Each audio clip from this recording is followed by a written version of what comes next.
Olá, meu nome é Raíssa Romualdo, eu sou aluna de Iniciação Científica da professora Jussara Lagrota Cândido, do Departamento de Imunobiologia da Universidade Federal Fluminense. Esse vídeo tem o intuito de responder à seguinte pergunta: o que é imunoterapia com plasma de convalescente? E falar um pouco sobre esse assunto também. Para começar, vamos lembrar que uma pessoa pode se tornar imune a uma doença específica de várias maneiras.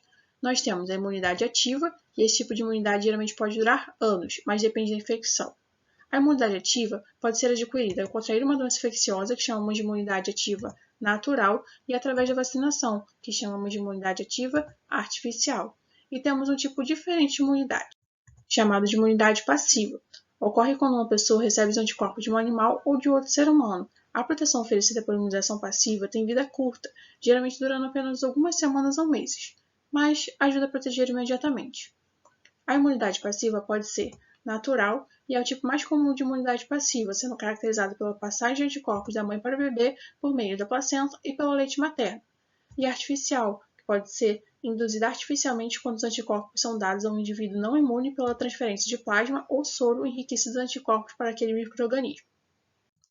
Então, o que é a imunoterapia com plasma de convalescente?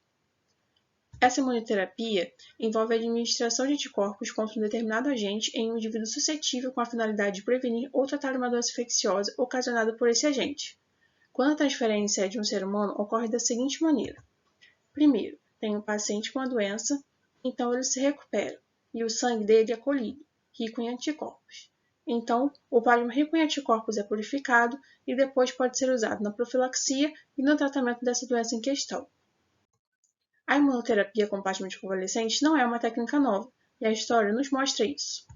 No início da década de 1890, esses importantes pesquisadores descobriram que anticorpos específicos poderiam proteger contra toxinas bacterianas.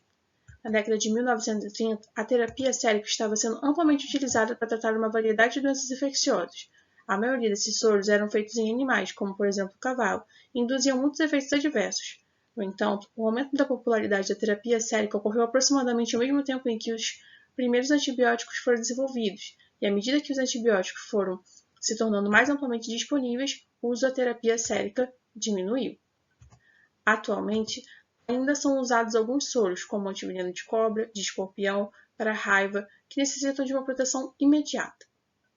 Então, como são produzidos os soros em animais atualmente? Primeiro, o veneno é extraído da cobra, liofilizado e armazenado até o momento da imunização do cavalo. Depois, o veneno é diluído, o antígeno, e aplicado no cavalo, o que induz a produção de anticorpos. Após um tempo, o sangue é colhido do cavalo e o plasma rico em anticorpos é separado do sangue. O plasma é purificado em processo industrial para produzir o soro ou antiveneno. O soro antiofídico líquido é um composto rico em anticorpos de cavalo contra o veneno da cobra e é usado em tratamento para acidentes ofídicos. Agora, vamos falar sobre o uso da imunoterapia com plasma de convalescentes em epidemias. No início do século XX, o plasma de indivíduos convalescentes foi usado para conter surtos de doenças virais como poliomielite, sarampo, cachumba e gripe. Recentemente, o plasma convalescente foi usado durante epidemias virais. Na pandemia do vírus influenza H1N1 2009-2010, preparações de plasma de convalescentes obtidos por aférese, que trata de uma doação de um componente específico do sangue, como plasma, onde o sangue é colhido do doador, passa por um kit estéril descartável e instalado em um equipamento separador de células, através da centrifugação. O componente desejado é drenado para uma bolsa de coleta e os demais componentes vão retornando continuamente ao doador. Isso permite uma coleta seletiva de um ou mais componentes do sangue. Essas preparações foram usadas para tratar indivíduos com infecção grave pelo vírus H1N1, que precisavam de cuidados intensivos. Os indivíduos tratados com plasma manifestaram redução na carga viral respiratória. O plasma convalescente também foi usado na epidemia de ebola na África Ocidental em 2013. Mas, como a taxa de mortalidade era muito alta, era difícil obter doadores e garantia de ausência do vírus. A Organização Mundial de Saúde chegou a publicar uma orientação para o uso de sangue total ou plasma convalescente para o vírus ebola. No século XXI, houve outras duas epidemias com coronavírus associadas a uma alta mortalidade: a SARS-1, em 2003, e a síndrome respiratória do Oriente Médio, a MERS, em 2012. A epidemia de SARS-1 foi contida, mas a MERS se tornou endêmica no Oriente Médio e desencadeou um grande surto secundário na Coreia do Sul. Nos dois surtos, a alta mortalidade e a ausência de terapias eficazes levaram ao uso de plasma convalescente. Um estudo demonstrou que pacientes com SARS tratados com o plasma convalescente apresentaram melhor prognóstico e pacientes com MERS manifestaram uma redução na carga viral. Embora cada doença viral e epidemia seja diferente, essas experiências fornecem precedentes históricos importantes que são tranquilizadores e úteis, pois a humanidade agora enfrenta a epidemia do Covid-19. Em estudos publicados recentemente, como esse, já falam sobre o uso do plasma convalescente como uma opção no cenário atual. Então, como possível tratamento para o Covid-19, a terapia com anticorpos séricos convalescentes pode ser eficaz para várias doenças virais, incluindo o Covid-19. E é mais uma alternativa para o combate do novo coronavírus, enquanto não existe vacina e terapia antiviral efetiva. E como são os tratamentos com anticorpos séricos convalescentes para a Covid-19? Primeiro, um paciente recuperado da Covid-19, ou seja, que já teve a doença e se recuperou, tem seu sangue colhido e purificado contendo anticorpos neutralizadores do vírus, que então o plasma, rico em anticorpos, pode ser usado na inoculação de indivíduos mais vulneráveis e profissionais de saúde e indivíduos diagnosticados com a doença, para reduzir sintomas e mortalidade. E o que a comunidade científica tem falado sobre esse assunto? Existem trabalhos já publicados sobre o uso de plasma convalescente em Covid-19? Sim, alguns estudos estão sendo feitos agora em vários lugares do mundo, como na China, na Coreia e na Índia. E vários artigos têm sido publicados com protocolos distintos, mas vale ressaltar que os estudos estão em andamento e ainda não são conclusivos. Esse tratamento está em uso em pacientes com Covid-19 no Brasil?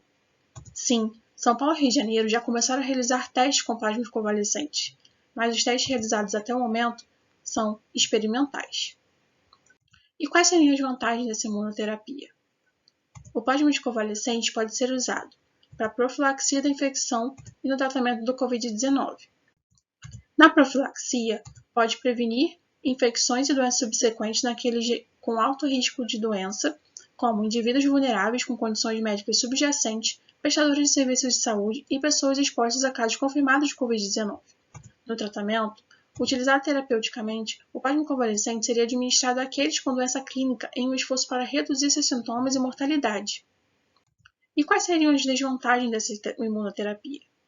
Os riscos de administração passiva de plasma convalescente se enquadram em duas categorias, conhecidas e teóricas. Dentre os riscos conhecidos, temos as reações a constituintes séricos, incluindo reações imunológicas, como doença sérica. E a infusão plasmática apresenta algum risco de lesão pulmonar aguda relacionada à transfusão, atralho. Evidências disponíveis sugerem que a atralho pode ser desencadeada pela transfusão de plasma proveniente de doadoras mulheres que tiveram filhos, que contêm anticorpos específicos às vezes prejudiciais a outras pessoas. E, para evitar esse risco, os protocolos geralmente não usam como doadores mulheres que já tiveram filhos. E os riscos teóricos envolvem o fenômeno de aumento da infecção dependente de anticorpos, a ADE. Esse fenômeno é visto com o vírus da dengue, por exemplo. O SARS-CoV-2 pode entrar por duas vias na célula, através da endocitose e através da entrada da superfície celular não endocítica. Então, o vírus se liga ao seu receptor, a CE2, e no interior da célula acontece a replicação viral. Com a presença de anticorpos, a ligação do vírus com o receptor celular é bloqueada. Logo, o vírus não entra na célula e a replicação viral não acontece. No fenômeno ADE, que é mediado por receptores Fc, que é expresso em diferentes células imunes, os anticorpos pré-existentes para SARS-CoV-2 podem, assim, promover e facilitar a entrada viral nas células que expressam receptores Fc. A administração de anticorpos para aqueles expostos a SARS-CoV-2 pode prevenir a doença de uma maneira que atenua a resposta imune, deixando esses indivíduos vulneráveis à subsequente reinfecção. Bem, dados históricos e atuais sobre o uso de plasma convalescente sugerem que é seguro na infecção por coronavírus e os benefícios de seu uso em pessoas de alto risco ou com doenças precoces superam os riscos. No entanto, para todos os casos em que a administração sérica convalescente é considerada, uma avaliação de risco-benefício deve ser realizada para avaliar variáveis individuais. Estamos enfrentando uma pandemia do novo coronavírus. Até o momento, não existem vacinas ou medicamentos disponíveis para a Covid-19, embora muitos estejam em desenvolvimento e alguns possam estar disponíveis em pouco tempo. Sendo assim, o plasma convalescente humano é a opção para uma possível prevenção e tratamento do Covid-19, enquanto não são descobertos antivirais e uma vacina eficiente para o coronavírus. Bom, espero que esse vídeo tenha esclarecido um pouco sobre esse assunto. As fontes e referências utilizadas para fazer esse vídeo estarão na descrição do vídeo. Obrigada!